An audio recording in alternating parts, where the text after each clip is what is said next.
आज हम बात करेंगे इलेक्ट्रिकल कैपेसिटेंस की। ठीक है, एक कंडक्टर की जो कैपेसिटेंस होती है, what does that actually mean. ठीक है, तो जो बेसिकली इलेक्ट्रिक कैपेसिटेंस होती हैं, this is related to the ability. Okay, capacity और electric capacitance is related to the ability of a conductor to store charge. एक कंडक्टर में कितनी एबिलिटी होती है, कितनी सलाहियत होती है ताकि वो किसी अमाउंट ऑफ चार्ज को स्टोर कर सके। ठीक है, लेकिन इसको अच्छे से समझने के लिए how we define it basically, तो इसको अच्छे से समझने के लिए लेट्स टेक फॉर एग्जांपल एक कंडक्टर। ठीक है, मैं कोई जनरल एक कंडक्टर लेता हूँ। यहाँ पर देख लीजिए आप, एक जनरल शेप का कोई भी कंडक्टर ले लीजिए आप। ठीक है, तो इस कंडक्टर को मैं फॉर एग्जांपल, अभी तो ये न्यूट्रल है। ठीक है, इस पे मैं मान लीजिए चार्ज देता हूँ। ठीक, कोई पॉजिटिव चार्ज प्लस क्यू देता हूँ। सो इस कंडक्टर पे मैं क्या कर रहा हूँ, I am giving the amount of charge plus Q to this conductor. और जब मैं इस पे चार्ज दूंगा, तो क्योंकि पॉजिटिव चार्ज है, तो ये पूरी चार्ज जो है this will spread through out the surface, है ना। ये इस पूरे सरफेस पे स्प्रेड हो जाएगी। क्यों स्प्रेड हो जाएगी? बिकॉज यहाँ पर ये एक ही जगह पर स्टोर नहीं हो सकती, बिकॉज ये पॉजिटिव है, इनके बीच में रिपल्शन हो जाएगी। फॉर एग्जाम्पल अगर प्रोटॉन्स की बात करेंगे, है ना, तो अगर ये प्रोटॉन्स होते तो इनके बीच में रिपल्शन होता है, तो ये एक दूसरे से दूर चले जाती है, या जब तक ये पूरे कंडक्टर पे स्प्रेड नहीं होते, पूरे सरफेस पे स्प्रेड नहीं होते हैं। ठीक है, क्योंकि these are like charges, so they will repel each other and in that sense they will spread across the conductor. ठीक है, तो ये पूरे कंडक्टर पे स्प्रेड हो जाएंगे। अब क्योंकि अब इस चार्ज पे, इस कंडक्टर पे एक एक्स्ट्रा चार्ज आ गई प्लस क्यू, तो इसकी वजह से क्या होगा, इसका एक इलेक्ट्रिक फील्ड बन जाएगा। ठीक है, इस कंडक्टर का एक इलेक्ट्रिक फील्ड बन जाएगा कुछ इस तरह से फॉर एग्जांपल। ठीक है, तो अगर इस कंडक्टर की वजह से एक इलेक्ट्रिक फील्ड बन रहा है, इसका ये मतलब भी हुआ कि इस इलेक्ट्रिक फील्ड में कोई भी पॉइंट चूज़ कर लो आप, तो उस point, for example point P मैं लेता हूँ यहाँ पर, उस पॉइंट पी पे इलेक्ट्रिक पोटेंशियल भी होगा, है ना। So whenever there is electric field, so that simply means there will be electric potential also. तो किसी भी पॉइंट पे भी आप देख लीजिए, इस कंडक्टर पे जो चार्ज है, उस चार्ज की वजह से अब किसी भी पॉइंट पे आप देखोगे इलेक्ट्रिक पोटेंशियल होगा, as long as this point is within the electric field, है ना। इस पॉइंट को बाहर निकालेंगे, इलेक्ट्रिक फील्ड से बाहर रखेंगे, तो उस पर कोई पोटेंशियल नहीं होगा। ठीक है, तो what actually that means, potential होने का क्या मतलब ये है, पोटेंशियल होने का मतलब ये है कि अगर मैं इन्फिनिटी से, हम जैसे डिफाइन करते हैं ना इलेक्ट्रिक पोटेंशियल को, इन्फिनिटी से मैं अगर किसी पॉजिटिव टेस्ट चार्ज को ले आता हूँ फॉर एग्जांपल यहाँ से, ठीक है, तो मुझे कितना वर्क करना पड़ेगा इस पॉजिटिव टेस्ट चार्ज को पॉइंट पी तक लाने में, and I have to do work, because जब मैं इसको इलेक्ट्रिक फील्ड तक यहाँ तक ले आऊँगा, तो यहाँ से जब मैं इसको ड्रैग करूँगा टूवर्ड्स पॉइंट पी, मुझे कुछ वर्क करना पड़ेगा, because I will feel repulsion, है ना। ये भी पॉजिटिव टेस्ट चार्ज है, यहाँ पर भी पॉजिटिव चार्ज है, तो इसकी वजह से जो रिपल्शन हो जाएगी, तो I have to do some extra work, and that work is store in this point P as in the form of electric potential. ठीक है, तो वही हम कह रहे हैं कि हर एक पॉइंट पे इसका इलेक्ट्रिक पोटेंशियल होगा। अब वो पोटेंशियल कितना होगा, वो डिपेंड करता है इस पे जो आपने चार्ज डाली है, इस कंडक्टर पे आपने चार्ज डाली है, वो कितनी है। और नॉर्मली हम यही समझ रहे हैं कि जितना इस पे आप चार्ज ज़्यादा डालोगे, उतना ज़्यादा इलेक्ट्रिक फील्ड इसका स्ट्रांग हो जाएगा, और उसका मतलब ये हुआ कि हर एक पॉइंट पे जो इलेक्ट्रिक पोटेंशियल है वो भी बढ़ जाएगा। ठीक है, तो समझने की बात यहाँ पर यही है कि जितना आप इलेक्ट्रिक चार्ज फॉर एग्जाम्पल इस कंडक्टर पे मैं जितना चार्ज ज़्यादा बढ़ाऊँगा, ठीक है, उतना उसकी वजह से जो किसी भी पॉइंट पे इलेक्ट्रिक पोटेंशियल होगा वो बढ़ जाएगा। मान लीजिए we, here we is electric potential at this point P, तो ये बढ़ जाएगा अगर मैं इस पर चार्ज ज़्यादा डालूंगा। ठीक है, तो मुझे ज़्यादा काम करना पड़ेगा किसी इन्फिनिटी से किसी टेस्ट चार्ज को लाने में, इस पॉइंट पी तक मुझे ज़्यादा वर्क करना पड़ेगा, बिकॉज मैंने यहाँ पर चार्ज बढ़ाई है, तो उसकी वजह से ज़्यादा रिपल्शन फील हो जाएगा इस टेस्ट चार्ज को, है ना। तो मुझे ज़्यादा काम करना पड़ेगा, तो उसका मतलब ये हुआ कि इस पॉइंट पी पे ज़्यादा पोटेंशियल होगा। ठीक है, तो वही मैं लिख रहा हूँ, Q is proportional to V, where V is potential, Q is the charge. ठीक है, और I can write here this proportionality को मैं अगर हटाऊं, so Q is equal to some constant, proportionality constant multiply V. ठीक है, तो यहाँ पर जो प्रपोर्शनलिटी कांस्टेंट है that is equal to C is equal to Q upon V. Okay, so this C is basically called as electrical capacitance. तो पहली बात, ये जो इलेक्ट्रिकल कैपेसिटेंस है ये एक प्रोपोर्शनली कांस्टेंट है, तो पहली बात ये है कि जो कैपेसिटेंस होती है it is a constant, capacitance of a conductor is a constant, so it is always a constant term, ठीक है, जितना भी होगा लेकिन कांस्टेंट होगा फॉर ए पर्टिकुलर चार्ज, ठीक है। अगर आप पर्टिकुलर चार्ज देंगे तो उस चार्ज की वजह से जो पोटेंशियल होगा वो कांस्टेंट ही रहेगा, जब तक आप चार्ज नहीं बढ़ाओगे तब तक आपका पोटेंशियल नहीं बढ़ेगा, ठीक है, वही मैं कहना चाहूँगा। दूसरी बात ये है कि how we define this now, जो हमारे पास कैपेसिटेंस सी आ गया तो this is called Q upon V.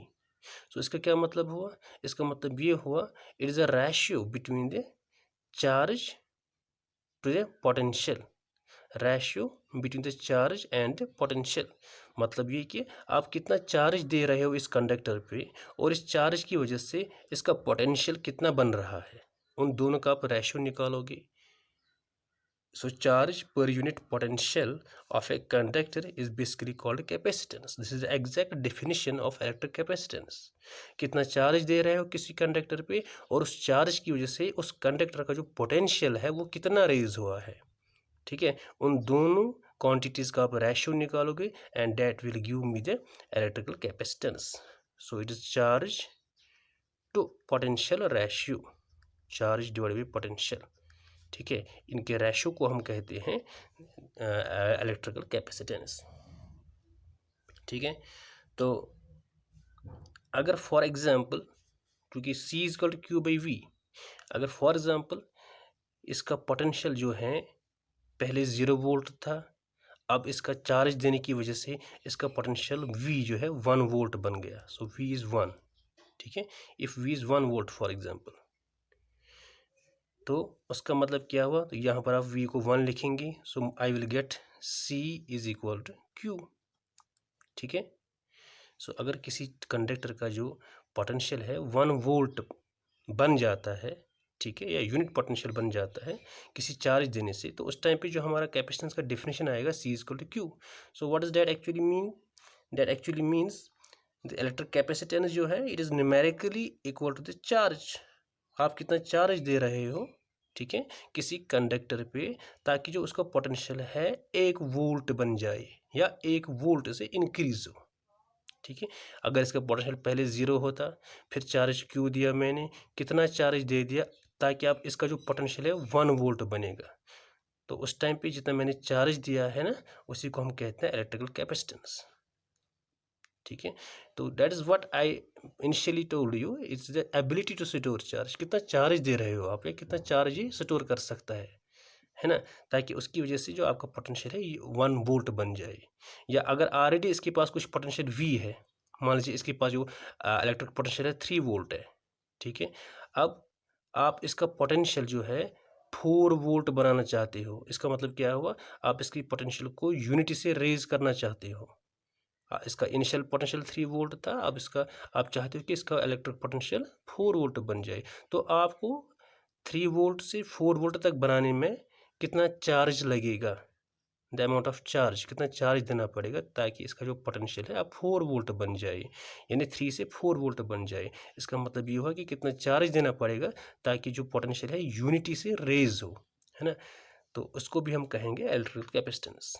So electrical capacitance is charge per unit potential, एक यूनिट पोटेंशियल देने के लिए किसी भी कंडक्टर को कितना चार्ज मुझे देना पड़ेगा, that is basically called electrical capacitance, and उसी सेंस में हम कहते हैं it is ability to store charge, ठीक है।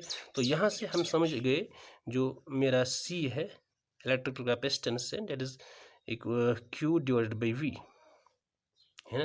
तो यहाँ से आप देखोगे Q का जो SI यूनिट होगा that will be simply yes that will be coulomb, ठीक है, जिस कूलम्ब, एंड V का जो है पोटेंशियल का जो होता है volt, so it is coulomb पर वोल्ट, ठीक है, सो इट इज़ कूलम्ब पर वोल्ट, और ये कूलम्ब पर वोल्ट है जो है इसी को हम कहते हैं farad, that is basically called farad. So the SI unit of electrical capacitance is what? Farad. Okay, so farad is the SI unit of electrical capacitance, but remember farad को हम कैपिटल F से लिखते हैं, so what is actually farad equal to 1 farad 1F is equal to 1 coulomb divide by 1 volt. अगर coulomb को भी 1 लेता हूँ, वोल्ट को भी 1 लेता हूँ, तो आपका 1 फैरेड बन जाएगा 1 coulomb by 1 volt. So it is 1 coulomb divide by 1 volt, और I can write farad is equal to coulomb divide by volt. तो यहाँ से आप समझ रहे होंगे what is actually 1 farad of capacitance. 1 farad of capacitance का मतलब क्या होता है? अगर किसी कंडक्टर का जो कैपेसिटेंस है 1 फैरेड है, so what does that exactly mean? That means उस कंडक्टर पे 1 यूनिट पोटेंशियल बढ़ाने के लिए मुझे कितना चार्ज देना पड़ रहा है? 1 coulomb of charge. And 1 coulomb of charge बहुत बड़ी चार्ज होती है, कोई छोटी चार्ज नहीं है। It's not a small amount of charge, right? So 1 unit potential बढ़ाने के लिए या 1 वोल्ट पोटेंशियल बढ़ाने के लिए मुझे उस कंडक्टर पे कितना चार्ज देना पड़ रहा है? 1 कूलम चार्ज देना पड़ रहा है। तो उसका मतलब उस कंडक्टर पे जो इलेक्ट्रिकल कैपेसिटेंस है that is 1 farad. So again this 1 farad, मैं कह रहा हूँ, it is 1 farad is a bigger unit of electrical capacitance. It is not a smaller unit, because जो कूलम इटसेल्फ है ना, कूलम बहुत बड़ा चार्ज का यूनिट है, ठीक है। तो इसलिए हम नॉर्मली ये फैरेड यूज़ नहीं करते, हम यूज़ करते हैं स्मॉलर यूनिट्स। हमारे पास स्मॉलर यूनिट क्या है? हमारे पास है माइक्रोफैरेड। माइक्रोफैरेड, ठीक है। 1 माइक्रोफैरेड इट इज़ 10⁻⁻6 फैरेड। या हमारे पास पिकोफैरेड है, 1 पिकोफैरेड, ठीक है, that is equal to 10⁻12 farad. तो हम नॉर्मली यही यूनिट्स यूज़ करते हैं, ठीक है। हम फैरेड यूज़ नहीं करेंगे बिकॉज फैरेड जो है that is a bigger unit of electrical capacitance. तो नॉर्मली हम माइक्रो फैरेड यूज़ करते हैं, हम पिको फैरेड यूज़ करते हैं, ठीक है। ओके,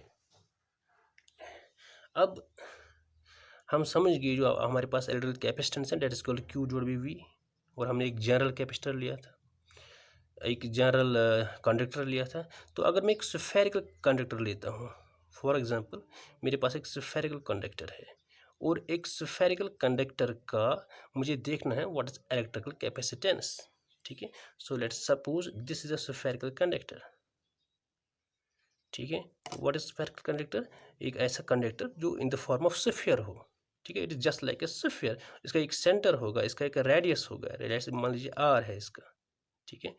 तो एक स्फेरिकल कंडक्टर का मुझे देखना है what is it is electrical capacitance equal to, ठीक है। इसका क्या मतलब हो? मुझे इस पर चार्ज डालना पड़ेगा, कुछ फॉर्स में चार्ज Q डालना पड़ेगा, तो इस चार्ज जो है इक्वली डिस्ट्रीब्यूट हो जाएगा through out the surface of the spherical conductor, right. अब यहाँ पर एक चीज़ मुझे देखनी है, मैं ये देखना चाहता हूँ कि इस सरफेस पे, इस स्फेरिकल कंडक्टर के सरफेस पे मैं कोई पॉइंट P ले रहा, मान लीजिए यहाँ पर एक पॉइंट P ले रहा हूँ। मुझे देखना है इसके सरफेस पे कितना पोटेंशियल होगा, इस स्फेरिकल कंडक्टर के सरफेस पे कितना इलेक्ट्रिक पोटेंशियल होगा, ठीक है। क्योंकि मुझे क्या निकालना है? मुझे निकालना है बेसिकली इसका इलेक्ट्रिकल कैपेसिटेंस, ठीक है।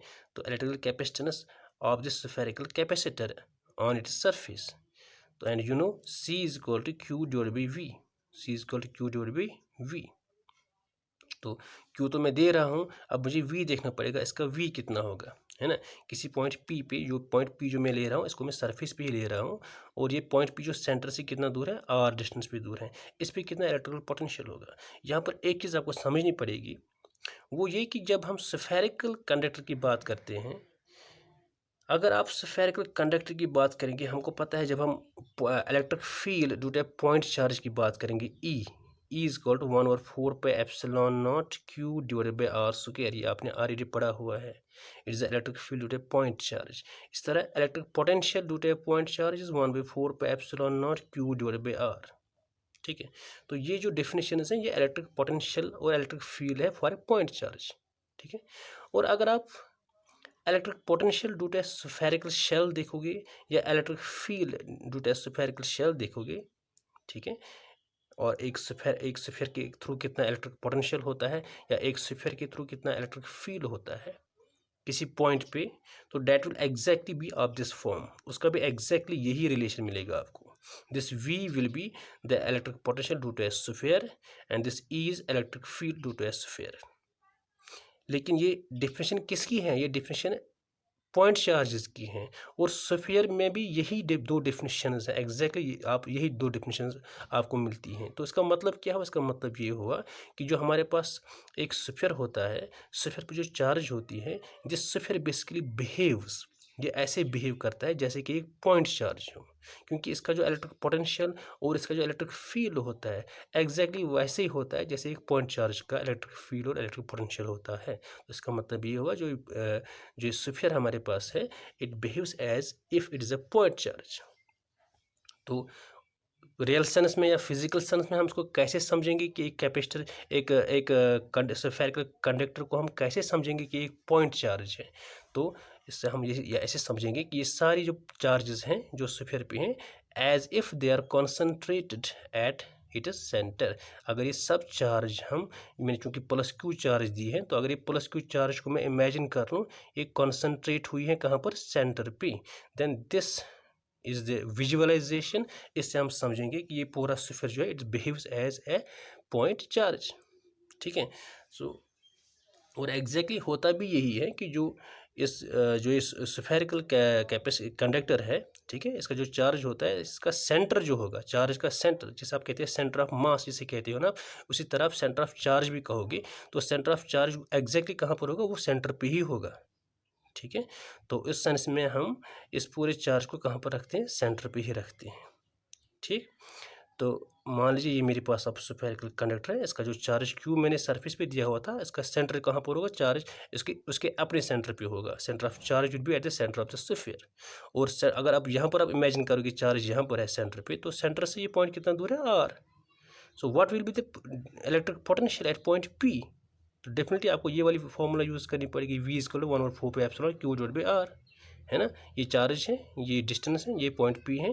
तो now you are actually seeing the electric potential due to point charge q, है ना, जो भी इसके सेंटर पे है।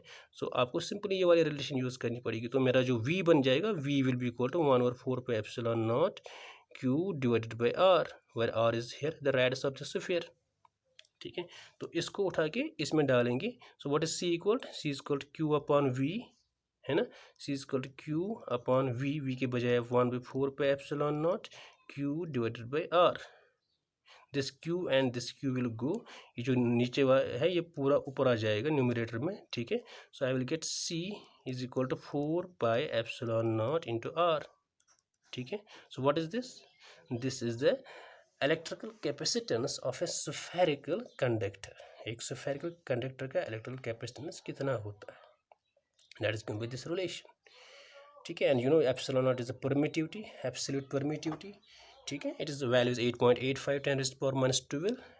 तो व्हाट इज आर? आर अगर आपको पता हो, इस स्फीयर का जो अगर आपको रेडियस पता होगा, ठीक है, then you will get the value of electrical capacitance of that spherical conductor. ठीक है। अब अगर हम अर्थ की बात करेंगे, earth it is a sphere, earth is considered as a spherical conductor. ठीक है। तो अर्थ में कितनी इलेक्ट्रिकल कैपेसिटेंस होगी? तो उसके इसमें जो ये आर है, this R will be replaced by the radius of earth. ठीक है। So I will replace c equal to 4 pi epsilon naught, इस r के बजाय मैं कैपिटल R लिखूंगा। Here this r will be the radius of earth. तो earth की कितनी रेडियस है? That is around 6400 kilometres. ठीक है। उसका वैल्यू सब्स्टिट्यूट करोगे, 4 पाई का वैल्यू सब्स्टिट्यूट करोगे, एप्सिलॉन नॉट का वैल्यू सब्स्टिट्यूट करोगे, you will get the capacitance of the earth almost equal around 711 micro farads. So this is the capacitance of our earth. ठीक है। सो आई होप कि आपको ये समझ आया होगा what exactly is the electrical capacitance. Thank you very much.